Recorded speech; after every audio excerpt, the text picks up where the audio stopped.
Welcome to our channel. நாம் இன்றைக்கி பார்க்க போகிறது ஒரு 5D பீகாக் ஒர்க் தான். நாம் பண்ண போகிறது பேட்ச் ஒர்க். ஸ்லீவ்லேயே நம்ம ஒர்க் பண்ணலை. இது கஸ்டமரோட எக்ஸ்பெக்டேஷன் என்னன்னு பார்த்தீங்கன்னா, அச்சு அசல் நமக்கு பீகாக் மாதிரியே இருக்கணும். ஸோ அந்த ப்ளூ அண்ட் க்ரீன் கலர் காம்போவில் எங்களுக்கு பண்ணி கொடுங்கன்னு கேட்டிருக்காங்க. ஸோ அதுக்காக பேட்ச் ஒர்க் தான். நம்மளோட ப்ளவுஸில் ரைட் சைடில் நம்ம ஷோல்டர் பக்கம் நம்ம ஜஸ்ட் அப்படியே பின் பண்ணிக்கிற மாதிரி எந்த சாரீ வேர் பண்ணாலும். இப்போ இதுக்கு நான் எப்படி இந்த டென்ஷில் ரெடி பண்ணியிருக்கேன்னு பார்த்தீங்கன்னா, ஜஸ்ட் ஒரு A4 சீட்டில் பேப்பர் காப்பி ஆப் மூலிமா நமக்கு எவ்வளோ சென்டிமீட்டர் வேணும் அப்படிங்கிறத, எவ்வளோ பெருசாக இருந்தால் நமக்கு போதும் அப்படிங்கிற மாதிரி நான் நீட்டாக ஒரு 8 சென்டிமீட்டருக்கு உடல் பாட்டை எடுத்திருக்கேன். ஃபெதர் 4 சென்டிமீட்டருக்கு எடுத்திருக்கேன். வித்து 1 இன்ச்சு 1 சென்டிமீட்டர் கீழே. ஸோ நான் அது எல்லாமே உங்களுக்கு பிக்சர்லேயே மென்ஷன் பண்ணி தான் காட்டியிருக்கேன். ஸோ நீங்கள் ஃபஸ்ட்டு A4ல் அந்த மாதிரி ட்ரேஸ் எடுத்து நீட்டாக கட் பண்ணி எடுத்துகிட்டு அகைன் ஒரு பத்திரிக்கை நல்லா திக்கான ஷீட் இருக்குது பார்த்தீங்களா, அந்த திக் ஷீட்டில் ஜஸ்ட்டு நீங்கள் அப்படியே ட்ரா பண்ணி பேட்டர்ன் மட்டும் எடுத்துக்கிட்டிங்கன்னா நமக்கு சூப்பராக டென்ஷில் ரெடி ஆகிடும். எதுக்காக நம்ம டென்ஷில் எடுக்கிறோம் அப்படின்னு பார்த்தீங்கன்னா, ஃபெதர் ஒரு 25லேருந்து 30 ஃபெதர்ஸ் வரையும் நம்ம ட்ரா பண்ண வேண்டியதாக இருக்கும். அதுக்காக நமக்கு எல்லாமே ஒரே மாதிரி வேணும் இல்லையா, அதுக்காக தான். ஒவ்வொரு டைமும் ஒவ்வொரு டென்சிலுக்கோசரம் நம்ம ஒர்க் பண்ணி எடுக்க முடியாது. ஒரு டைம் ஒரு பேட்டர்ன் ரெடி பண்ணி வச்சுக்கிட்டிங்க அப்படின்னா நீங்கள் ஒரு 100 ஃபெதர்ஸ் கூட நீங்கள் ரெடி பண்ணுற வரையும் ரெடி பண்ணிக்கலாம். அதே மாதிரி பீகாக்கோட உடல் பாட்டும் அதுக்காக தான். ரெண்டும் சேமாக இருந்தால் மட்டும்தான் நம்ம ரெண்டையும் ஃப்ரண்ட் அண்ட் பேக்காக வச்சு அட்டாச் பண்ணுறப்ப நமக்கு எந்த இஷ்யூஸும் வராது. ஸோ சேம் மெஷர்மெண்ட்லேயே இருக்கணும் ரெண்டு பீகாக்கோட உடல் பாகமும். நான் பாருங்கள் இப்போ இந்த மாதிரி டென்சில் வச்சு ஜஸ்ட்டு பெனில் தான் நான் ட்ரேஸ் பண்ணி எடுத்திருக்கேன். எடுத்ததுக்கப்புறமா ஒரு டைம் மெஷர்மெண்ட் அதெல்லாம் நான் செக் பண்ணிக்கிட்டேன். அந்த நோஸுக்கும் அந்த மேலே இருக்க அந்த கொண்ட பாட்டு அது எல்லாமே நம்ம கரெக்டாக எடுத்திருக்கோமா, அந்த கண் ஷேப் கரெக்டாக சென்டரில் வச்சுருக்கோமா அப்படிங்கிறது எல்லாமே நான் சென்டிமீட்டரை ஸ்கேல் வச்சு செக் பண்ணி பார்த்துக்கிட்டேன். ஸோ நீங்களும் இதே மெத்தடை ஃபாலோ பண்ணி பாருங்கள், உங்களுக்கு ரொம்பவுமே ஈஸியாக இருக்கும். அண்ட் இப்போ நான் ஃபெதர் தான் ட்ரா பண்ணி எடுத்துகிட்ருக்கேன். ஸோ இந்த ஃபெதர் டோட்டலாக நமக்கு 4 சென்டிமீட்டருக்கு இருக்குது. நாம் பைப்பிங் த்ரெட் கொடுத்து ஒரு பீட் லோடிங் சென்டரில் கொடுத்துட்டு அதுக்கப்புறம் நம்ம 2 சுகர் பீடுக்கு ஒன்ஸ் ஒரு லாக் ஸ்டிச் போட்டு லாக் பண்ணி தான் நம்ம கலர்ஸ் கொடுக்க போகிறோம்.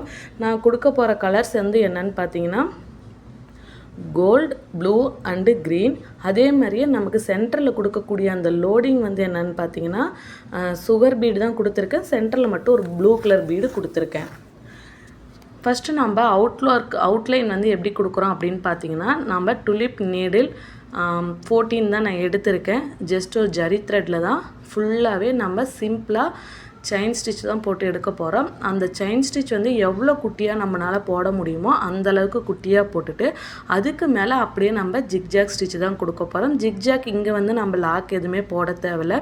சென்டரில் செயின் ஸ்டிச் இருக்கணும். அண்டு டாப் அண்டு பாட்டமில் ஜஸ்ட்டு திருப்பி அந்த ட்ரையாங்கிள் ஷேப்பில் நம்ம போட்டு எடுக்க போகிறோம். அதுவுமே குட்டியாகவும் இருக்கணும், செயின் ஸ்டிச்சை ஒட்டியும் இருக்கணும். அப்போ தான் நமக்கு அவுட்ஃபிட் நம்ம ஃபேப்ரிக்லேருந்து கட் பண்ணி எடுத்ததுக்கப்புறம் அந்த லுக் அந்த ஃபினிஷிங் ரொம்ப நீட்டாக அழகாக இருக்கும். இப்போ ஜஸ்ட்டு நான் செயின் ஸ்டிச் தான் போட்டுட்ருக்கேன். ஜரியில் நீங்கள் போகிறதா இருந்தாலும் போடலாம், இல்லை சில்க் த்ரெட்டில் ஒர்க் பண்ணுறீங்கனாலும் பண்ணலாம். பட் நீங்கள் இப்போ பர்ன் பண்ணி எடுக்கிறீங்க, ஊதுபத்தி அப்படி இல்லை கொசுவத்தியால் பர்ன் பண்ணி எடுக்கிறீங்க அப்படின்னா கண்டிப்பாக நீங்கள் ஜரி த்ரெட் யூஸ் பண்ணுங்கள். சில்க் த்ரெட் ரொம்ப சாஃப்டியாக இருக்கும், அது இன்னும் உள்ளே கூட போகிறதுக்கு வாய்ப்பு இருக்குது. ஸோ நீங்கள் பண்ண ஒர்க் வேஸ்ட் ஆகிடும். ஸோ எப்போவுமே ஒரு பேட்ச் ஒர்க்கு நீங்கள் கட் பண்ணி எடுக்கிறீங்க அப்படின்னா கண்டிப்பாக அவுட்லைன் ஜரியில் தான் கொடுக்கணும், சில்க் த்ரெட்டில் நீங்கள் கொடுக்க வேண்டாம். இப்போ பாருங்கள், நான் ஜிக்ஜாக் ஸ்டிச் போட்டதுக்கப்புறம் அதனுடைய ஃபினிஷிங் பாருங்கள் ரொம்ப சூப்பராக அழகாக வந்திருக்கு. இப்போ நம்ம சுகர் பீடில் தான் 2 பீடுக்கு ஒன்ஸ் ஒரு லாக் கொடுத்து அவுட்லைன் மட்டும் கொடுக்க போகிறேன்.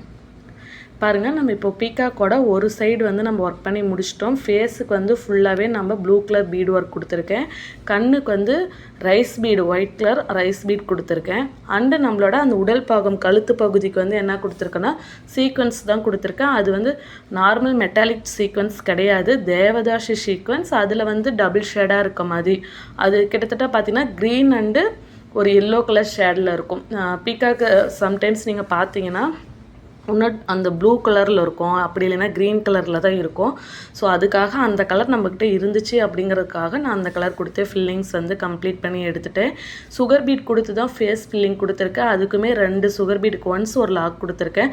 டர்னிங் பண்ணுற இடத்துக்கெல்லாம் ஒவ்வொரு பீடுக்கும் ஒவ்வொரு லாக் கொடுத்துருக்கேன். ஏன்னா நம்ம யூஸ் பண்ணிக்கிற பீடு வந்து பார்த்திங்கன்னா கிளாஸி சுகர் பீடு. ஸோ அதனுடைய சைஸ் வந்து ரொம்பவுமே பெருசு தான். ஸோ நீங்கள் ஒவ்வொரு பீடுக்கு ஒன்ஸ் ஒரு ஸ்டிச்சு கொடுத்தீங்கன்னா தான் அந்த ஃபினிஷிங் வந்து ரொம்ப நீட்டாக அழகாக வருது.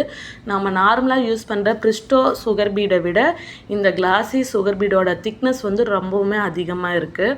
அண்ட் அடுத்த சீக்வன்ஸ் வந்து நம்ம எப்பயும் போல் ஒவ்வொரு சீக்வன்ஸ் வந்து நம்ம ஒர்க் பண்ணலை, ஒன்று மேலே ஒன்று அடுக்கி வர மாதிரி ஒர்க் பண்ணியிருக்கோம்.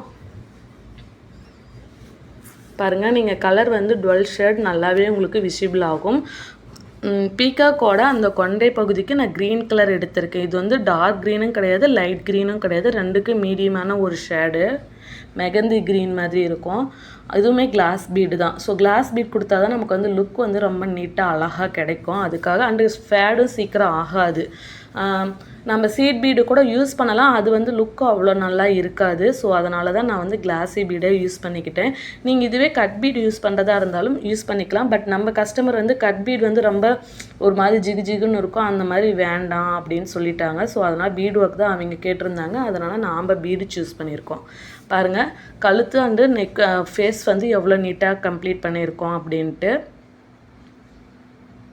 நெக்ஸ்ட்டு நம்ம பார்க்குறது வந்து ஃபெதர் வந்து நான் பாருங்கள் எல்லாமே ட்ராப் பண்ணி வச்சுருக்கேன். நான் இப்போ எடுக்க போகிறது வந்து 25லேருந்து 30 ஃபெதர்ஸ் வரையும் நம்ம ரெடி பண்ணணும். எப்பயும் போல் ஒரு அவுட்லைன் அண்ட் அந்த அவுட்லைனை வந்து செயின் ஸ்டிச் போட்டுட்டு ஜிக்ஜாக் கொடுத்து கம்ப்ளீட் பண்ணிக்கிறோம்.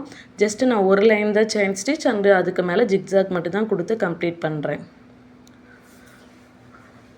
4 சென்டிமீட்டர் ஹைட் இருக்குது இந்த ஃபெதரோட ஹைட்டு. வித்துன்னு பார்த்தீங்கன்னா கீழே வந்து 1 சென்டிமீட்டருக்கு இருக்குது. சென்டரில் நம்ம எடுத்தோம்னா எப்படி 2.5 சென்டிமீட்டர் வரையுமே இருக்கும். இப்போ பாருங்கள், நம்ம ஜிக்ஜாக் ஸ்டிச் வந்து கம்ப்ளீட் பண்ணி முடிக்க போகிறோம். நெக்ஸ்ட்டு வந்து இதனுடைய சென்டர் பார்ட் வந்து நம்ம நோட் பண்ணிக்கிறோம். ஸ்ட்ரைட்டாக ஸ்கேல் வச்சு ஒரு கோடு போட்டுக்கோங்க. கீழே 1/2 இன்ச்சில் வரணும். மேலே அந்த ஷார்ப் எட்ஜாக இருக்குது பார்த்தீங்களா, இதில் கண்டிப்பாக அந்த ஷார்ப் எட்ஜஸ் நீங்கள் வந்து செயின் ஸ்டிச்சில் அழகாக போட்டு கம்ப்ளீட் பண்ணினா தான் நம்ம ஆஃப்டர் கட் பண்ணி எடுத்ததுக்கப்புறம் பேட்சாக எடுத்ததுக்கப்புறம் ரொம்ப நீட்டாக அது வந்து அந்த முக்கோண ஷேப்பில் அழகாக இருக்கணும். நான் பாருங்கள் சென்ட்ரு மார்க் பண்ணிவிட்டு பைப்பிங் த்ரெட் வந்து லைட்டாக க்ளூ போட்டு பேஸ்ட் பண்ணிவிட்டேன். டோட்டலாக நம்மளோட லென்த் வந்து 4 இன்ச்சஸ் 4 சென்டிமீட்டர். 2 சென்டிமீட்டருக்கு மட்டும் பைப்பிங் த்ரெட் கட் பண்ணி அதுக்குமே நம்ம ஜிக்ஜாக் ஸ்டிச்சு கண்டிப்பாக போடணும். ஜஸ்ட்டு நீங்கள் வந்து க்ளூ போட்டு பேஸ்ட் பண்ணதோடு விட்டுறக்கூடாது. ஜிக்ஜாக் கம்ப்ளீட் பண்ணியாச்சு. அடுத்தது அதுக்கு மேலே நம்ம எப்பயும் போல் ஒரு கிராஸ் லோடிங் தான் கொடுக்க போகிறோம்.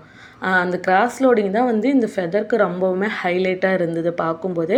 இன்னொன்று, நம்ம ஃபுல்லாக சுகர் பீட் மட்டும் கொடுத்துருந்தாலும் அவ்வளோ லுக்கு நல்லா இருந்திருக்காது.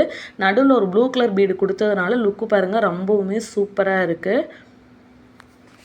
ஆனால் நடுவில் ஒரு கலர் மட்டும் நம்ம கொடுக்கறதுனால நம்ம ஈஸியாக வந்து லோட் பண்ணி எடுக்கிறது எல்லாமே சிரமமாக தான் இருந்தது. ஆனால் லுக்கு வந்து பார்க்க அவுட்ஃபிட் வந்து நமக்கு நீட்டாக இருக்கணும் அப்படின்னா கொஞ்சம் ரிஸ்க் எடுத்து தான் ஆகணும். அதுக்கப்புறம் நம்ம எப்பயும் போல் நம்ம sugar bead 2, blue bead 2, green colour bead compulsory நமக்கு முடிகிற இடத்துல க்ரீன் கலர் பீடு வரணும். மேலே ஸ்டார்ட் பண்ணுற இடத்துல சுகர் பீடு வரணும். மீதி நடுவில் ப்ளூ கலர் பீடு வரணும். அது வந்து அந்த லென்த்துக்கு தகுந்த மாதிரி பீடோட எண்ணிக்கையை நம்ம அதிகம் பண்ணவும் குறைக்கவும் நம்ம செஞ்சுக்கணும். அப்போ தான் நமக்கு வந்து அது பீகாக் எஃபெக்ட்லேயே வரும். பாருங்கள், நம்ம ஃபெதர் ஒர்க் எல்லாமே நம்ம நீட்டாக கம்ப்ளீட் பண்ணிட்டோம். நடுவில் கொடுத்த அந்த லோடிங் தான் இதில் ரொம்ப ஹைலைட்டாக அழகாகவும் இருக்குது. இதனுடைய அவுட்புட் எப்படி வந்திருக்கு அப்படிங்கிறத கண்டினியூட்டி பார்க்கலாம். சூப்பராக வந்திருக்கு பாருங்கள். ரியலாக ஒரு ஃபெதர் இருந்தால் நமக்கு எப்படி இருக்குமோ அதில் இருக்க எல்லா கலர்ஸும் நம்ம மிங்கிள் பண்ணி தான் கொடுத்துருக்கோம். அந்த எம்போஸ்டு அந்த லோடிங் ஸ்டிக் கொடுத்தங்காட்டி தான் ஃபெதரே நமக்கு வந்து எம்போஸ்டாக அழகாக தெரியுது. இப்போ வந்து இதில் ஃபேப்ரிக் வந்து நீங்கள் பேக் சைடு திருப்பிட்டு ஃபுல்லாக ஃபேப்ரிக் க்ளூ போட்டு நல்லா கையால் உங்களால் எவ்வளோ ஸ்டிச் நல்லா பரப்பி விட முடியுமோ அந்தளவுக்கு நல்லா ஸ்ப்ரெட் பண்ணி விடுங்க. கண்டிப்பாக அந்த ஜிக்ஜாக் ஸ்டிச்சை ஒட்டி நல்லா பண்ணணும். எதுக்காக அப்படின்னா, நாம் இந்த மாதிரி பேட்சாக கட் பண்ணி எடுத்ததுக்கப்புறம் ஃபேப்ரிக்கோட எக்ஸஸ் அந்த இலையெல்லாம் நகர்ந்து நமக்கு வெளியே வரும் பார்த்தீங்களா த்ரெட்டு. ஸோ அந்த மாதிரி வரக்கூடாது. அதுக்காக தான் நம்ம அந்த க்ளூ போட்டு கட் பண்ணி எடுக்கிறது. அதுக்கப்புறம் நம்ம இந்த மாதிரி பர்ன் பண்ணி எடுக்கணும். நீங்கள் ஊதுபத்தி அப்படிலாம் கொசுவத்தி வச்சு நல்லா பர்ன் பண்ணி எடுத்திங்கன்னா ரொம்ப நீட்டாக வந்துடும். எனக்கு அந்த பர்ன் பண்ணது பிடிக்கல. அண்ட் இது வந்து பேட்ச் ஒர்க்குங்கனால நம்ம பாப்ளின் கிளாத்தில் தான் ஒர்க் பண்ணி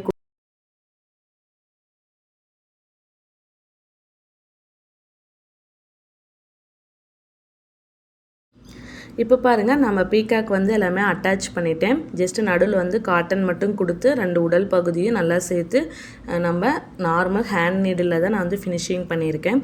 ரொம்ப சூப்பராக வந்திருக்கு. ஸோ உங்களுக்கு இந்த பீகாக் எப்படி இருக்குது அப்படிங்கிறத கண்டிப்பாக கமெண்ட் செக்ஷனில் சொல்லுங்கள். வேறு ஏதாவது ஐடியா உங்கள்கிட்ட இருந்தாலும் கண்டிப்பாக ஷேர் பண்ணுங்கள். தெரியாத விஷயத்தை நானும் தெரிஞ்சுப்பேன். தேங்க்யூ.